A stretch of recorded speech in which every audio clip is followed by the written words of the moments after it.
কৃষ্ণ সূর্য সম মায়া অন্ধকার যথা কৃষ্ণ শ্বেতা মায়ার অধিকার। কি বললেন? কৃষ্ণ সূর্য সম, হরে কৃষ্ণ মায়া অন্ধকার যেথা কৃষ্ণ সেটা নাই মায়ার অধিকার। মাননীয় ভক্ত মণ্ডলী, উপস্থিত সকল কৃষ্ণ ভক্ত, কৃষ্ণ অনুরাগী তথা গৌর অনুরাগী মায়েদের বা বাবাদের জননী, কীর্তন জগতের সর্বকনিষ্ঠ মাধব এই অধমের দণ্ডবত প্রণাম রইল সবার শ্রীচরণে। আজ আমরা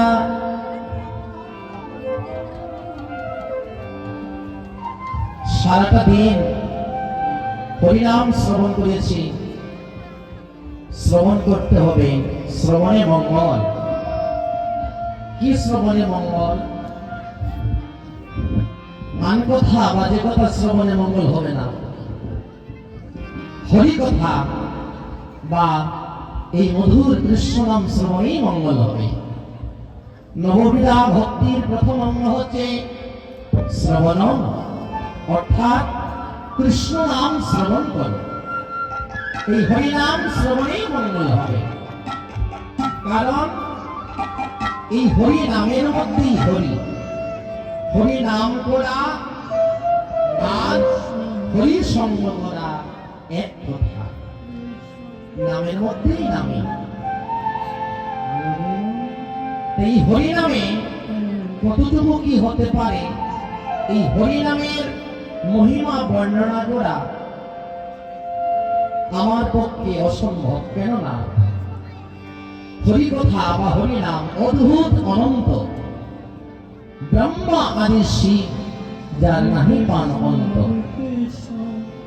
সাক্ষাৎ সৃষ্টিকর্তা ব্রহ্ম হরি নামের মহিমা বলতে অসক্ষম।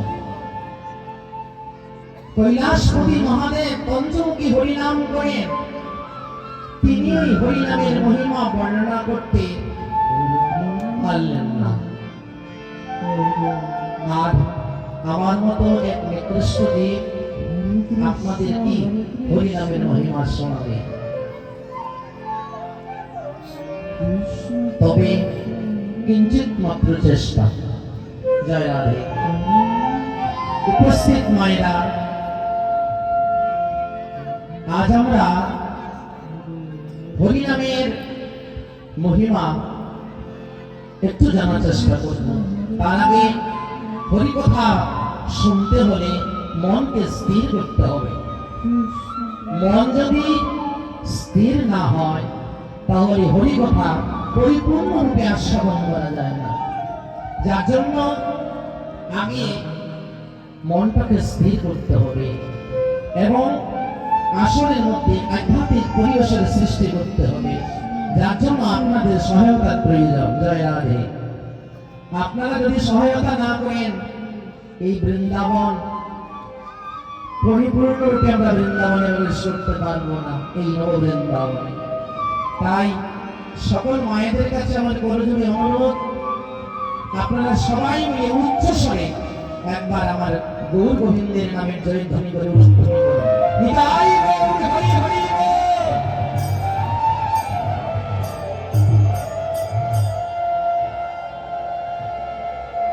আর বাবারা একটু জয় জয় সচিনন্দন মহারাজ কি জয় জয় সচিনন্দন মহারাজ কি জয় জয় সচিনন্দন মহারাজ কি। এই যে উলুধ্বনি, এই উলুধ্বনি থেকে একটা সংগীত সৃষ্টি হয়, সেই শক্তিকে বলে চিন্ময় শক্তি। অপ্রাকৃত শক্তির একটা তরঙ্গ উঠে যায় উলুধ্বনির মধ্যে। আপনারা উপলব্ধি করুন। আমার একটু সবাই মিলে ধরে একটু উলুধ্বনি করুন, যেন উলুধ্বনির রোলটা একটু উচ্চস্বরে উঠে যায়। তাই হরি বল।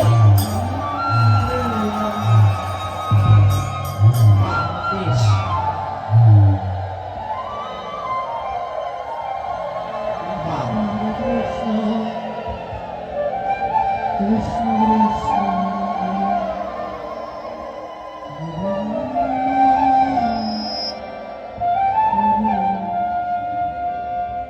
রাধে। তাই আমরা যাব গৌরীলা স্থাপন করতে। মহাপ্রভুর বিবিধ লীলা, গৌর চরিত্র সাগরের জলের মতো, যাকে সেটা যায় না, ঠিক তদ্রুপ গৌর কথা বলেও শেষ করা যায়।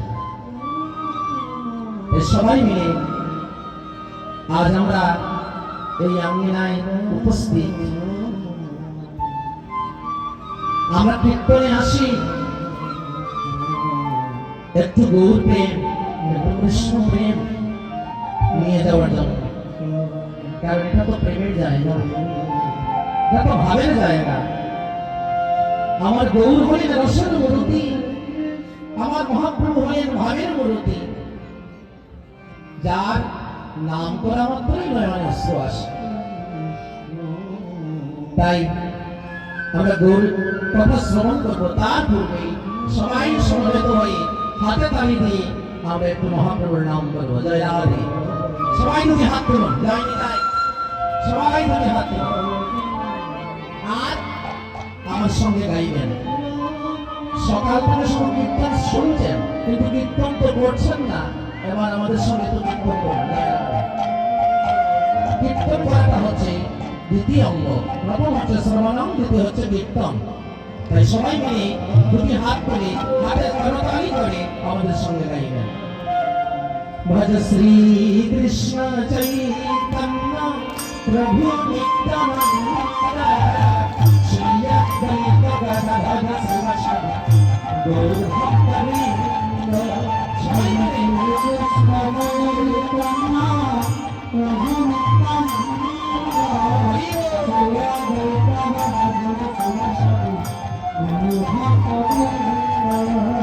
শোনা যাচ্ছে না? কণ্ঠ শোনা যাচ্ছে না আপনাদের? ভজ শ্রী কৃষ্ণ চৈতন্য প্রভু নিত্যানন্দ শ্রী অদ্বৈত গদাধর